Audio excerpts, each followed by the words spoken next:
Hello, my name is Caitlin Moore, and today I'm going to talk to you about healthcare disparities. I will begin this presentation with just a brief introduction to diversity. All people are different and can identify with the following components of diversity: race or ethnic group, socioeconomic status, education, age, sexual orientation, gender, and religion. All of these components can be used as weapons of discrimination, intentionally or unintentionally. Patricia Hill Collins coined the term matrix of domination in her works about diversity. This means that all of the components of diversity are weaved into an intricate web and cannot be successfully addressed with narrow-minded thinking. In the resolution of diversity issues, all components must be considered. However, the continuation of research is needed to better understand these complexities. The goal is to have a diverse culture that exists freely and equally without discrimination. This may be impossible as the thinking of younger generations is often guided by older generations. Social behaviors help shape the way we think, as most of our behaviors and patterns of thinking are learned. A developing child is highly impressionable and naturally takes on the behaviors and ideologies of those who are involved in raising the child. This is how stereotypical and judgmental biases get passed down from generation to generation. As the child matures, they will eventually learn to form ideas and opinions of their own. Issues revolving around diversity provide fuel to the fire for social change. People are becoming more vocal about issues that affect them daily. Protests and walking for a cause are a way that people voice their concern about these issues. People can also write letters to politicians and sign petitions in an effort to communicate their concern. Sexual orientation and gender identity have been hot-button topics recently with the strong LGBT movements and the legalization of gay marriage. The government and medical fields have been involved in protecting the rights as well as meeting the medical needs of these individuals. Healthcare disparity is a huge issue that has been recognized by society. This is being addressed on local and federal levels by politicians, healthcare providers and administrators, and social workers. As a nurse, it is our responsibility to care for all people, regardless of what makes us different. Luckily, we do have resources in place to help us provide the best care. We use social work, case management, and even simple tools like a language translating phone to help us provide care for all patients. The problem that we are going to discuss today is healthcare disparities. Healthcare disparities exist when outcomes vary among populations. All populations should receive the same type of care with the same level of quality and should have similar healthcare outcomes. This is not the case in today's healthcare system.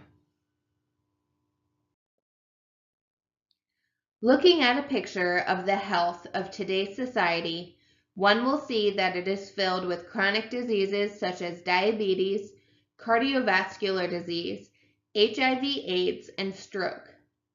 In 2005, 63.1% of the population had at least one chronic disease, and I can only imagine that the percentage has increased since then. Chronic diseases, while not immediately life-threatening, can be a huge detriment to a person because the maintenance of the disease will be a burden that they have to live with for the rest of their life. The cost of maintenance is a huge issue for those with chronic diseases.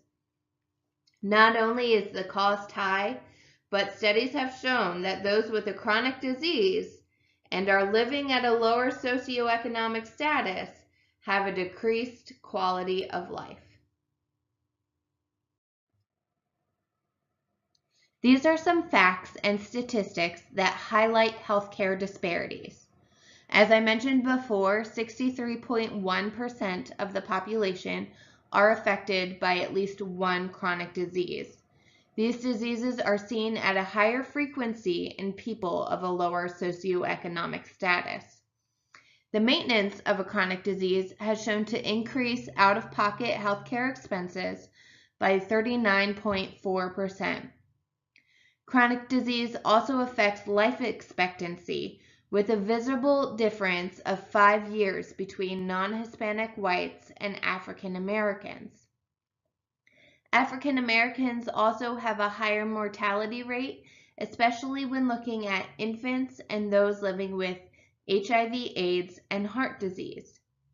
In general, those living in poverty have a shorter life and are at a higher risk of developing cancer, diabetes, asthma, and heart disease. Ever since the year 2000, the Healthy People Initiative has recognized and has made goals towards alleviating healthcare disparities. For Healthy People 2020, the goal is more universal than years previous and seeks to eliminate disparities and achieve health and wellness for all, creating an environment of health equity. As mentioned before, the discussion of diversity issues is always going to be a complicated one, with many variables to consider. The problem of healthcare disparity is no different. Some of the barriers to an improved healthcare and overall health status of the population are access, cost, employment, education, and health literacy. Cost, employment, and education will all play a role in healthcare access. Health insurance is mainly provided through employers because private insurance comes at a high cost. However, the insurance status of an individual does not guarantee better access to care. 73% of individuals that have insurance fail to follow through and take full advantage of the benefits provided to them. While insurance could be helpful, if someone is poorly educated, they may not land employment at a facility that provides health insurance, and most likely will be working for a lower wage. All of these factors stack up against the individual when it comes to access to care. Our minority populations usually are the ones that end up working these jobs. Surveys have shown that minority groups with chronic conditions are more likely to use hospital emergency rooms for the maintenance of their care rather than having a primary care provider. This survey looked into care received by inner city populations, and 45% were not able to provide a specific primary care provider, with the majority of that group being African American men. The reason behind the preference of the emergency department use is that the patients believe that they would receive fast and better care. Once care has been established with a primary care provider, the care is generally more comprehensive and it provides more preventative care measures. At this level of care, data shows that healthcare disparities are no longer significant in the terms of predicting health outcomes. But of all these barriers, which is the most significant in the terms of impacting patient outcomes for those with chronic diseases? It might be surprising, but health literacy plays a huge role. So let's take a look at what health literacy is. Health literacy is the ability of the patient to acquire and fully comprehend the information that they receive regarding their disease. Full understanding of any topic lends itself to a level of proficiency, and the same is true for health literacy. Those that had poor health literacy were more likely to have inconsistent healthcare providers, make errors in medical instruction adherence, and ultimately will have a shorter life expectancy. Let's examine healthcare literacy as it relates to type 2 diabetes. In type 2 diabetes, the body loses its ability to properly manage blood glucose levels. With a proper medical regimen, type 2 diabetes can be stable and have less damaging effects on the body. However, the problem with poor management is that blood glucose, when at extreme highs and lows, pose danger to the body and its functioning. Management of this disease generally requires the following interventions: diet, exercise, and medication. All of these interventions work together to achieve a goal, but in order for the patient to be successful, they have to acquire blood glucose testing kits, medications, either pills or injections, and they must have the knowledge, resources, and willpower to eat a healthy diet. As you can see, low health literacy makes it very easy for the patient to experience a poor health outcome. It is important for patients with chronic disease to learn about their disease and work hand in hand with a primary care provider to maintain and manage their disease. Since chronic disease is on the rise and healthcare literacy is at a low, I have developed a plan to help bridge this gap in healthcare.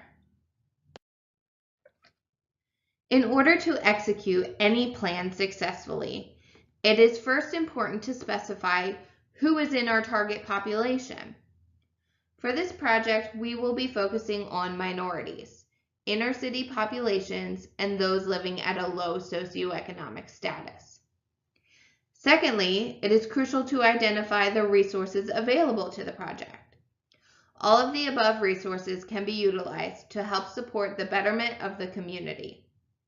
This particular project can and should tap into all of these resources. So what are we doing? We are trying to tackle the issue of healthcare literacy and, if possible, set up the population with access to primary care providers. Some of the biggest barriers to overcome in establishing our program are care provider availability, location, funding, and terminology. Now let's put the plan into action. But before we proceed, it is important to know the prevalent chronic diseases in the area, as well as the general health concerns that the population faces. Once we have a good grip on the needs of the community, we can then establish the educational tools and resources.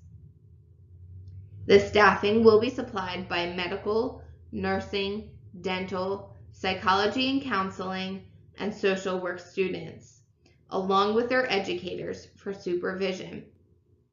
In urban areas, colleges and universities will require participation in this program as part of their curriculum because it helps serve the community as well as helps educate the students about their local population. The students will be providing the care and education as well as the case management to meet the needs of their patients.